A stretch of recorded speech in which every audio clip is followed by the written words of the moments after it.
Good morning, my amazing people. Remember, we are not alone. We are the chosen generation, the royal priesthood, the amazing people, loved and cherished by Elohim himself. I welcome you guys back to Biafra TV, where we bring you the Ogbengo news where they happen for this country. Do not forget to subscribe. Click the notification bell so whenever your sister upload, you'll be able to get notified. My brothers and sisters, I pray that may the face of the Lord shine upon you. May the peace of the Lord be with you. May whatever righteous you lay your hands upon to do, may it prosper, he say. My brothers and sisters, what I'm bringing to you today is the fulfillment of the prophecy of our leader, Nnamdi Kanu, the Moses of our generation, a man who saw tomorrow, a man who sees beyond human capability. How you know a true prophet is the prophet that prophesies and the prophecy come to fulfillment. Some years ago, Nnamdi Kanu said that a day shall come, a time shall come in our lifetime when CNN, Al Jazeera, and the BBC will be forced to talk about Biafra. Today, CNN is talking about the Biafra genocide and the what is about to repeat itself, which is history of another war because of the incompetent and the genocidal terrorist government in Nigeria. But that is not the only thing we're bringing you about this. Another thing is the prophecy or the revelation or the video I made concerning the intent of Nigerian terrorist government in regard to social media.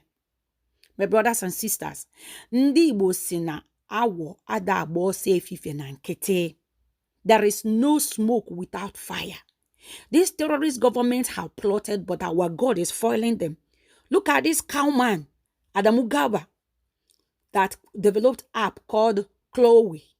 So this their Chloe was what they intended to use to suppress the news social media in Nigeria, which the sitting terrorist government have deposited 136.8 million to this very social media. But because of our consistency, we reported it and it was taken off from the social media app stores, because they want to compete with the Twitter and so on. But that is not the only reason.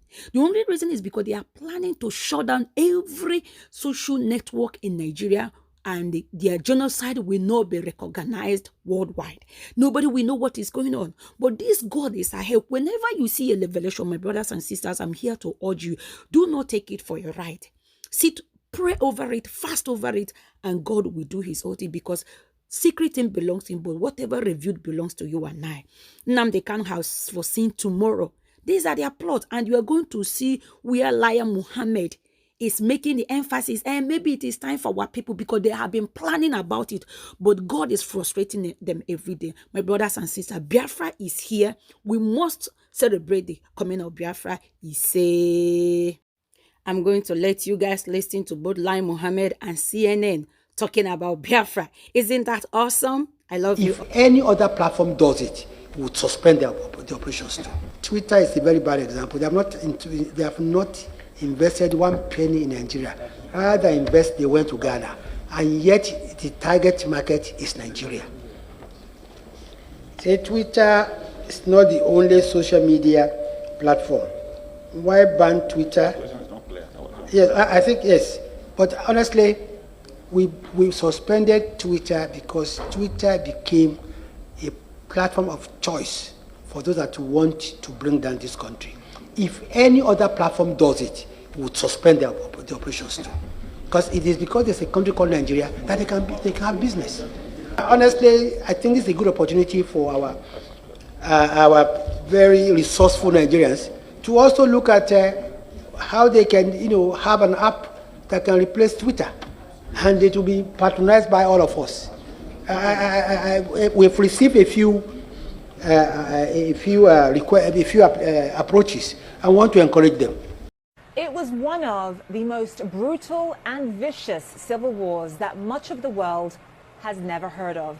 Anyone who lived through Nigeria's Biafra War in the 1960s will forever be haunted by the atrocities, the memories of bodies in the streets, and the fear of not being able to survive another day. After the eastern part of Nigeria declared independence in 1967, the bloody battle that ensued left more than 1 million people dead from starvation, disease, or the endless explosions. The 2.5-year war was literally hell on earth. As many of you who watch this show regularly know, I am Nigerian and I am from the part of the country where this war took place. Family members who lived through it tell me they never knew if they were going to eat, let alone what. It was common for people to feed off of grasshoppers, snakes and termites. My mother's younger brother died during the Biafra War, and that was considered a very, very lucky outcome.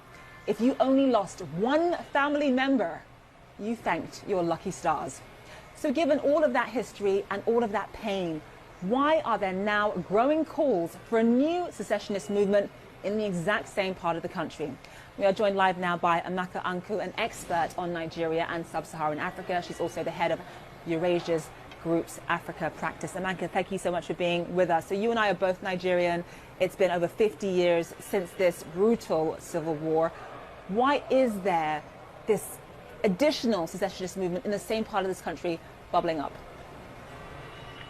Look, Zain, the fundamental problem here is that Nigerians don't trust Nigeria, right? Like you said, and there are many reasons for that, right? All the years of military rule, Nigeria has underinvested in Nigerians and in basic services like healthcare, education, infrastructure, and there is then the broader issue of justice, right? We saw the protests last year. Police officers kill people and nothing ever happens to them. So, all of this is taking place in that against this history of the civil war that you just explained, where a lot of people in the Southeast in particular feel like there's never been an official recognition of the suffering of the region, right? We don't have a day every year where the country remembers what happened and these lives that were lost. That was disproportionately in the region, right? We don't even teach the history in the schools. So let me ask you this, because I think it's important for our audience to note that it's not just the eastern part of Nigeria that wants to break away and have its own country. You have the western part of the country, the Yoruba people that also want to have their own country. Obviously, Boko Haram in the northeastern part of the country, they want to create an Islamic state. It sort of feels as though there are so many different groups in this great nation who have lost faith in this country. So just in terms of the president's strategy here, if there are people who feel marginalized, has the president made any effort to really show these various parts of Nigeria that he understands their concerns and that their voices are being heard? I would say the government is not doing enough. And look, people have lost faith in Nigeria in part because there's nobody in Nigeria articulating a positive vision for Nigeria's future, right? Nigeria has a crisis of ideas. Nigeria appears not to have any ambition. And look, that is often, in most countries, that's often a role that is played by government.